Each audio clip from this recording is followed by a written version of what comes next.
Telecameras 3 and 4 working. Activate radio contact with the outside. Love, wisdom, abundant life. Live a life filled with meaning, purpose, and a sense of accomplishment. Can you hear me? Welcome to the Teachings of Enoch. I'm your host, James Allen. You can contact me, 702-483-7769. That's 702-483-7769. Or online at teachingsofenoch.com. Let's get started with today's message. Welcome to today's show. I'm James Allen, and my guest today is Professor Scott Ray. Scott is also Dean of Faculty and Professor of Christian Ethics at Talbot School of Theology, and he's contributor of Doing the Right Thing, Making Moral Choices in a World Full of Options. Scott proposes that there is such a thing as moral truth, that it can be known, and that it can be put into practice. Scott, thank you for appearing on the show today, and welcome to the show. Yeah. There is something that we have to agree on, otherwise we're not going to exist as a civilized society.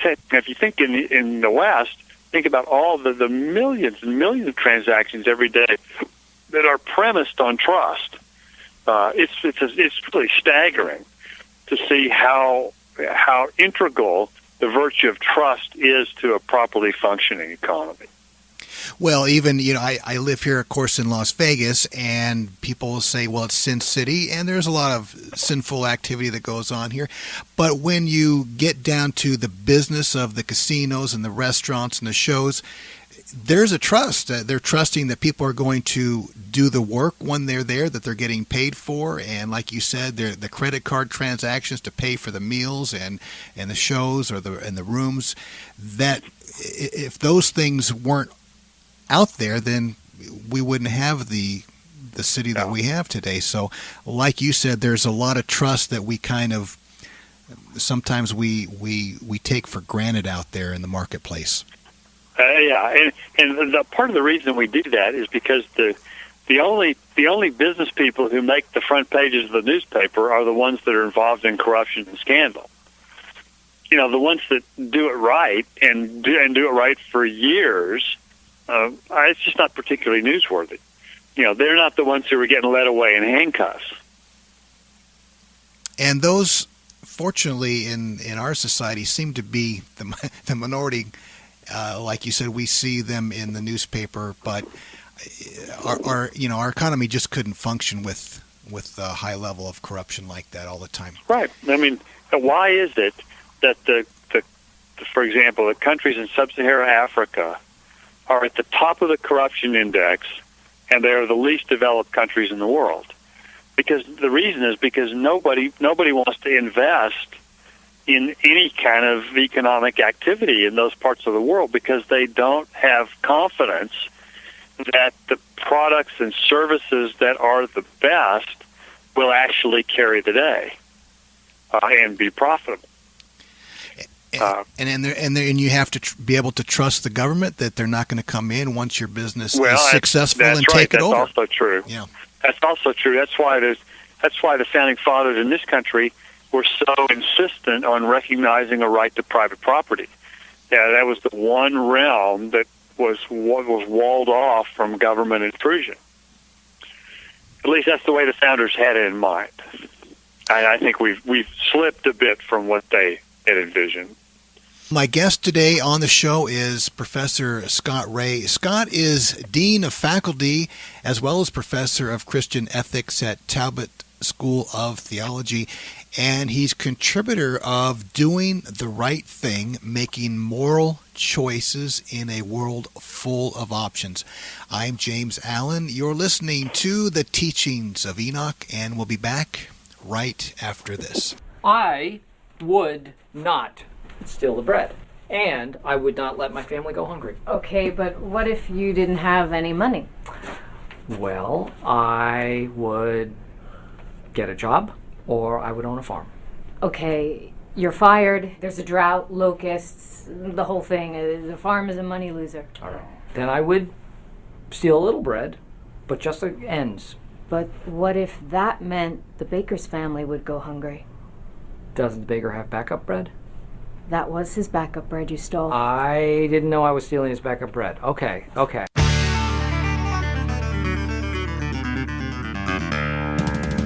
Jeremiah,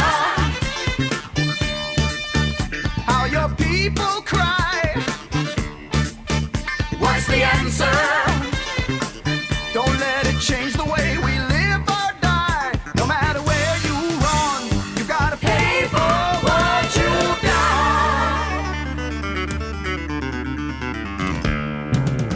Obadiah,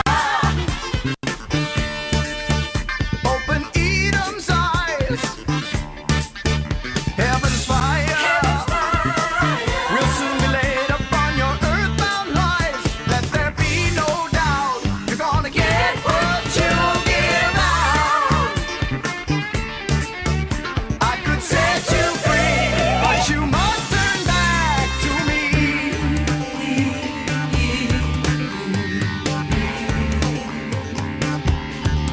Fill it over and over and over and over again.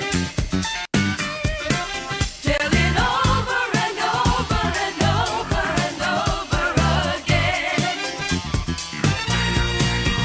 Zephaniah, sell your prophecy. Oh, Hananiah, tear down the bed of your idolatry. Hearts that turn to gold will be turned to hearts of stone.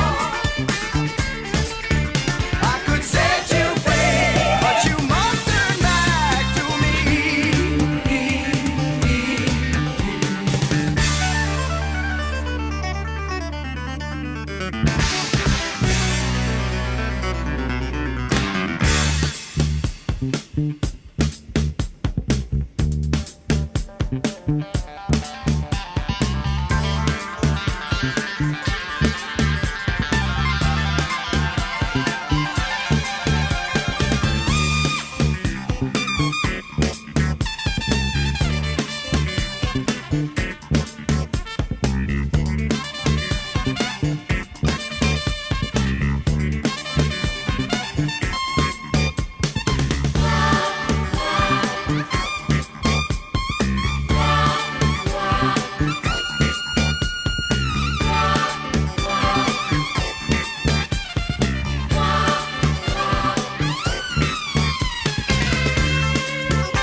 Jeremiah,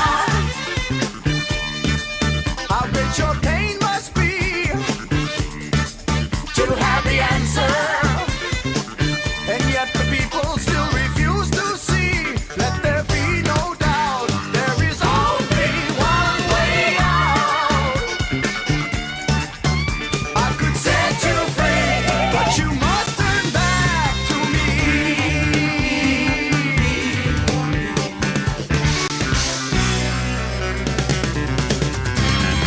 And welcome back to the show. My guest today is Scott Ray. Scott is Dean of Faculty and Professor of Christian Ethics at Talbot School of Theology. and he's contributor of Doing the Right Thing, Making Moral Choices in a World Full of Options. And we're discussing ethics and moral choices. Is there something that's right for everybody, or is really morality something that's good for you, good for me, maybe not good for you, but it's okay for me? Now, I was looking at your bio, Scott, and you have also done some work in business ethics, specifically in business ethics. Where do you see our society now? I mean, of course, we have a lot of the trust and the regulations built in to kind of avoid massive amounts of corruption. But where do you see our society at this point? Are we at a turning point that we need to be careful of and to make sure that we have integrity in the workplace? Well, I'm not sure we're facing, any the degree of ethical challenges that are brand new. I think technology brings new things to deal with from time to time. But I think there's, the ethical issues that we face, I think, are what have been with us for the last 20 or 30 years. They just take on a little different format today. I'm troubled by the amount of regulation that's necessary, because I think as Adam Smith envisioned a market system, he envisioned individuals and communities having the internal resources necessary to restrain their pursuit of self-interest. And when those resources fail, then government steps in, or the law steps in. And I think the frequency with which the law is stepping in today is an indication that the moral restraints on individuals and communities are not as compelling as they were a generation ago. And I think part of it too is that we are so short-term driven in our results. This is especially true for public companies whose stock is traded on the stock exchanges, where the pressure that Wall Street puts on these companies to deliver, solid returns every quarter, I think it keeps them from thinking in the long term. And I think good ethics in the short term, I think, is rarely profitable. And that's why they call these things temptations. And if you think about it, if good ethics were always good business in terms of profitability, we probably wouldn't be having this discussion, because everybody would do what was right all the time, unless they were just an idiot. But the reason people act unethically is because there's a short-term gain to be had.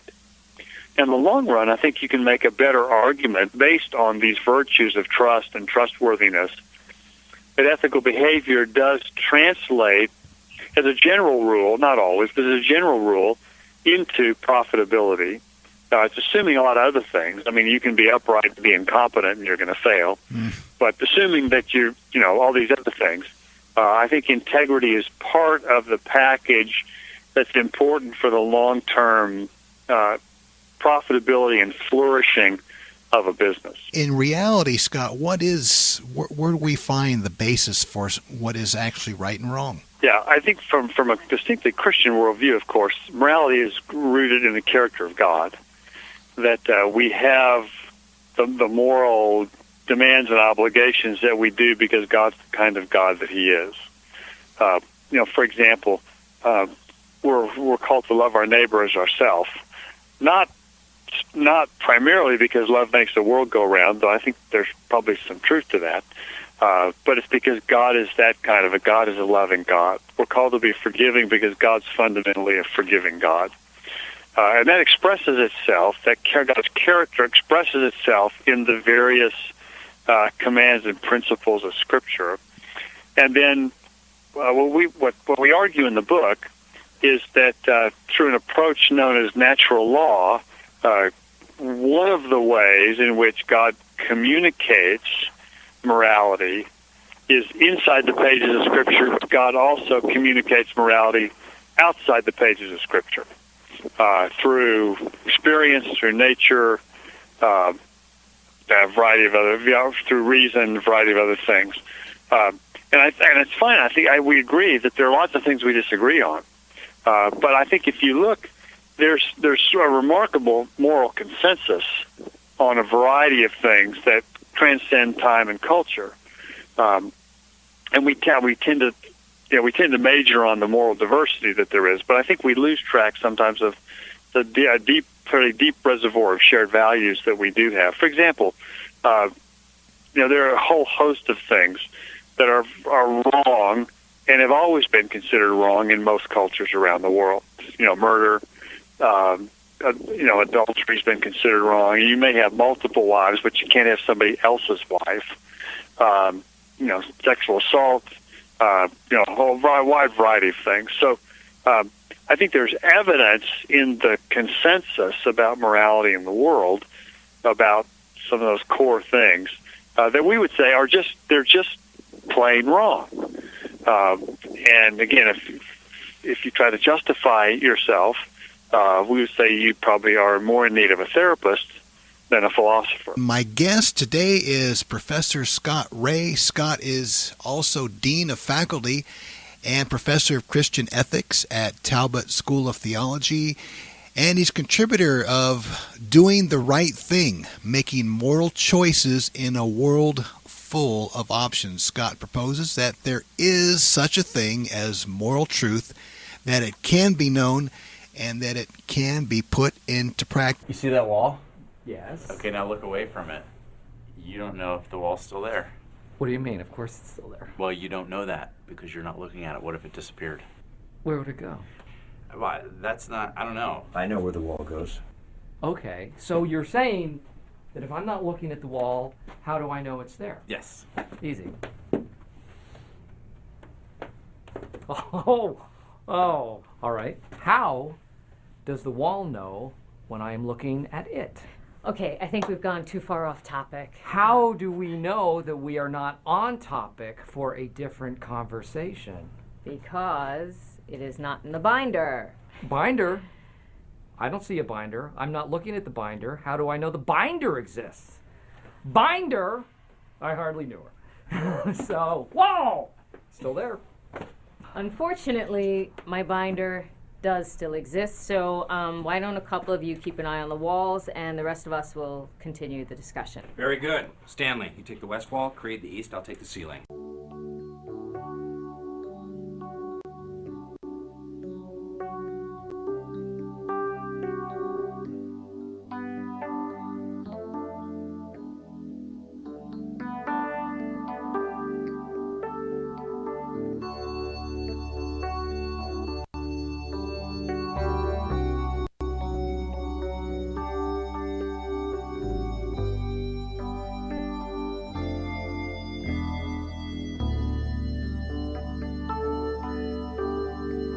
Add up the wonders and all of the numbers that people do. So much comes to nothing.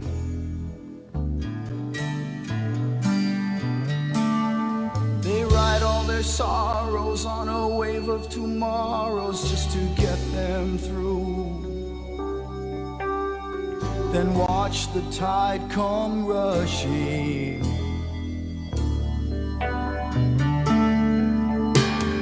But you can lift my spirits high like no one has before. You're not like this world, you're something more. And you have filled my life with joy. There's so much love around you. Your freedom has freed me too.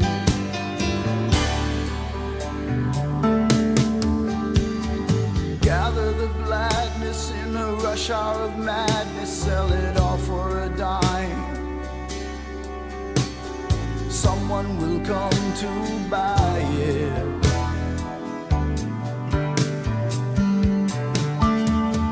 shortcut to living without any giving and wait for a time.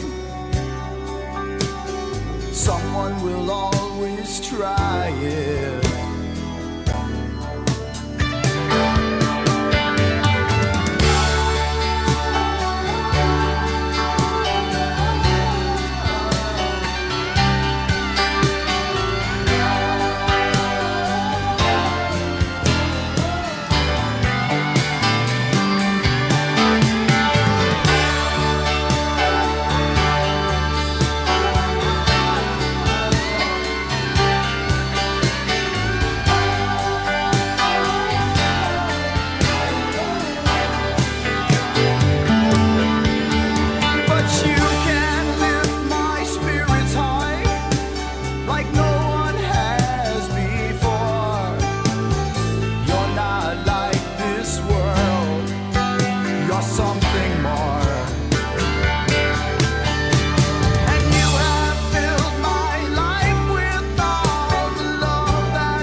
Choices and the unhappy voices on the telephone line.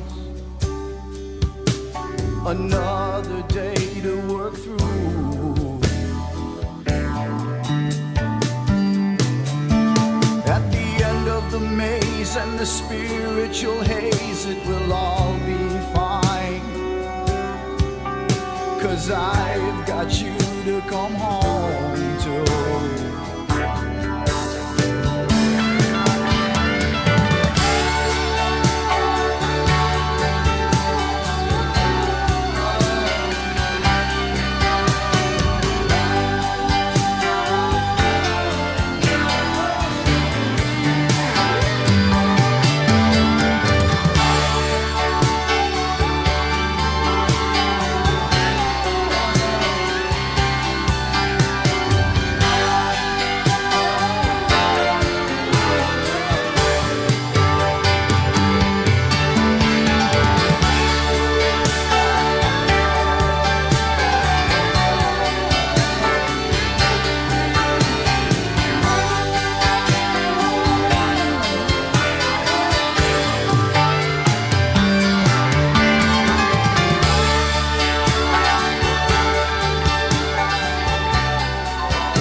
Well, my guest on the show today is Scott Ray. Scott is Dean of Faculty and Professor of Christian Ethics at Talbot School of Theology, and he's contributor to a new work called Doing the Right Thing, Making Moral Choices in a World Full of Options. It's a companion book to, is it the movie of the same title, Scott? What's the title? Yes, it is. Okay. It's a six-part film series. It's called the same title without the subtitle. It's just called Doing the Right Thing. And if people want to see that movie as well as maybe look at your book, where could they see and get a hold of that movie? Yeah, the best place to get the film is at colsoncenter.org. It's the website for the Colson Center for Christian Worldview. They have the film series available. You can watch a trailer for free, but the film series is pretty inexpensive to purchase. I've showed it in my church. It's something you could actually show in your neighborhood. I encourage all your listeners to get hold of it and to show it. If they're in a small group in their church, it's ideal for that, or a larger group in your church. It's really great for that. Again, my guest has been Scott Ray, Dean of Faculty and Professor of Christian Ethics at Talbot School of Theology. I'm James Allen, and this is the Teachings of Enoch. What's going on? What are they stopping for? Love, wisdom, abundant life. That's my hope for you. You've been listening to the Teachings of Enoch. I'm James Allen, your host. You can contact me 702-483-7769. That's 702-483-7769. Or online at teachingsofenoch.com.